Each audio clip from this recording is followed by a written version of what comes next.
Por que os russos estão usando armas norte-coreanas?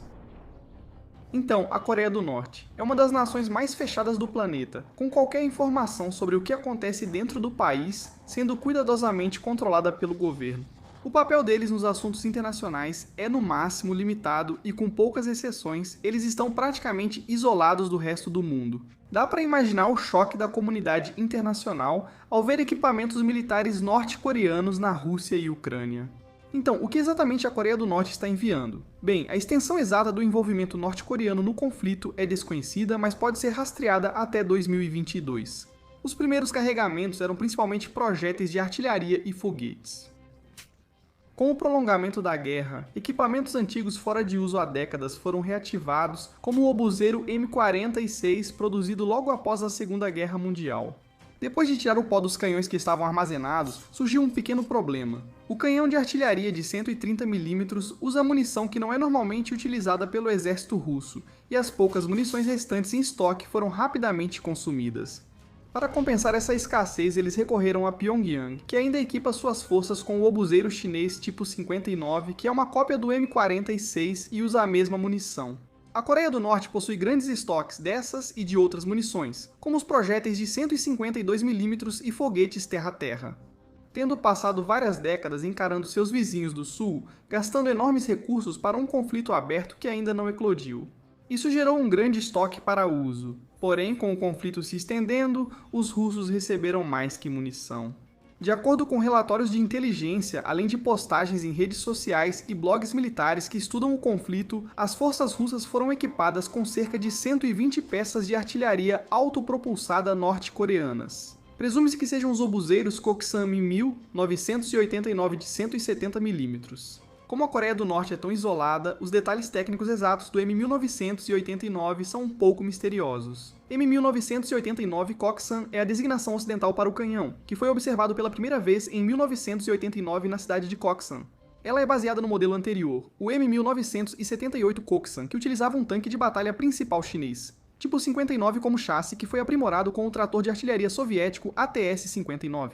O T-1989 Koksam possui uma tripulação de 7 pessoas e espaço suficiente para armazenar 12 dos grandes projéteis de artilharia de 170 mm diretamente a bordo, contando com um segundo veículo de transporte para mais munição. O alcance do canhão principal é de cerca de 40 km ou 25 milhas com projéteis convencionais, embora possa utilizar munição assistida por foguete, o que estende o alcance para cerca de 60 km ou 37 milhas. O tanque atinge velocidade máxima estimada de cerca de 50 km por hora ou 30 milhas por hora.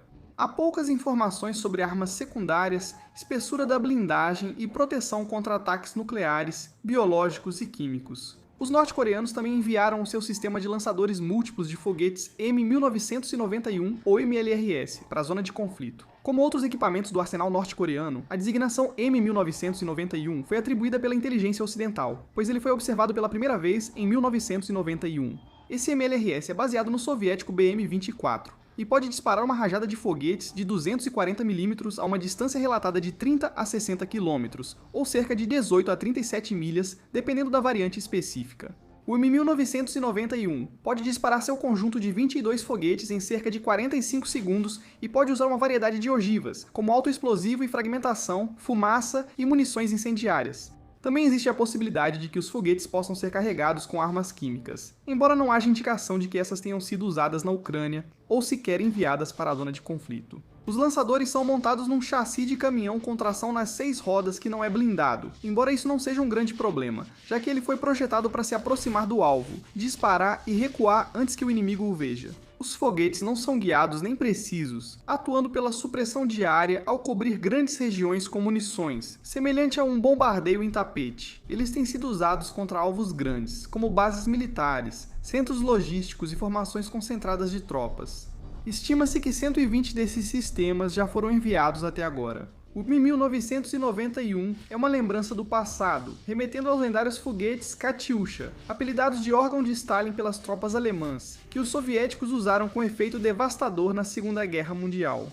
Armas muito mais avançadas também estão sendo enviadas por Pyongyang. A Rússia já utilizou mísseis balísticos superfície-superfície, e pelo menos um tipo veio dos norte-coreanos. Ele é chamado de Hwasong-11 ou KN-23, dependendo de com quem você fala.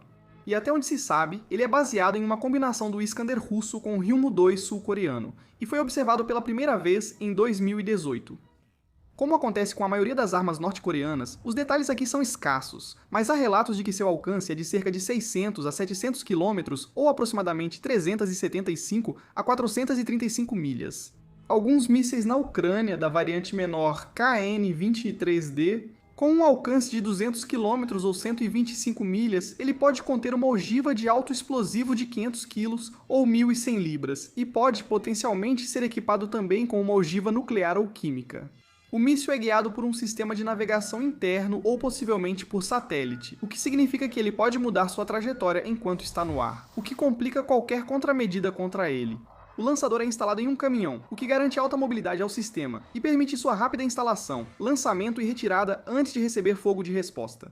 Foi relatado que 148 mísseis KN-23 foram entregues até janeiro de 2025, com planos de enviar mais 150 no próximo ano. Essas e outras armas vêm sendo usadas no esforço de guerra russo e representam um movimento inesperado na já complexa situação geopolítica. Também há relatos de soldados norte-coreanos e possivelmente trabalhadores civis chegando à zona de conflito, embora não se saiba quantos deles foram enviados. Se estão em combate ou atuando em funções de apoio, como engenheiros, conselheiros ou observadores. Isso, como muitas informações sobre o envolvimento da Coreia do Norte, vem de reportagens vagas e redes sociais, então trate tudo isso com cautela. Com o conflito em andamento, espera-se que a Rússia receba ainda mais equipamentos militares da Coreia do Norte. A dúvida que permanece é: por que eles fazem isso? A razão mais provável é que a Rússia precisa de substitutos para munições e equipamentos que foram destruídos ou desgastados nos combates, especialmente armas pesadas como artilharia, que são um alvo prioritário para as forças ucranianas. A Coreia do Norte possui um vasto arsenal e pode fornecer excedentes. As armas têm calibres raros, e a indústria russa enfrenta dificuldades para atender à demanda. É mais fácil usar equipamentos já existentes de um aliado do que fabricar novos itens do zero. Os norte-coreanos também podem fornecer artilharia e foguetes de calibres maiores que os usados pelos russos. O Koksan de 170 mm dispara um projétil mais potente e maior do que o projétil do canhão autopropulsado Akatsiya de 152 mm.